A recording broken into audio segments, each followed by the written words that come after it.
Mga boss, kung tatakbo sa pagka-presidente si Senator Bam Aquino sa 2028 election, boboto mo ba?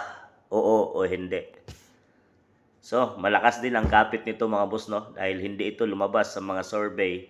Itong sila Soto, Pangilinan at itong si Aquino mga boss. Pero nanalo bilang senator ng ating bansang Pilipinas. So talagang mayroon pang karisma.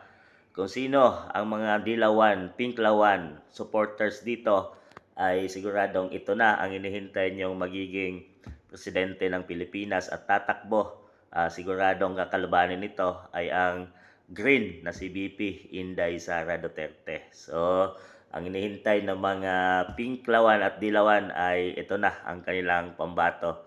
Kung sakali tatakbo at sigurado ako mga boss, no, na susuportahan din ito ng mga pula dahil tatlo na nga ang kulay ng kanilang pinagsasanib-sanib ngayon. At sigurado naman ako na sa mga Green at Duterte supporters dyan ay hindi ito magugustuhan. Pero tingnan natin kung sino ba nga talaga ang malakas at mas maraming hatak.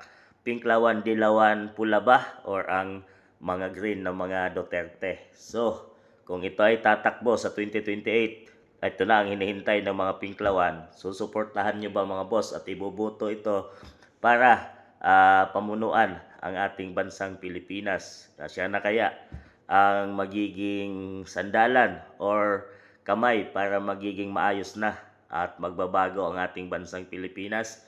So, iboboto nyo ba siya mga boss? Oo o hindi?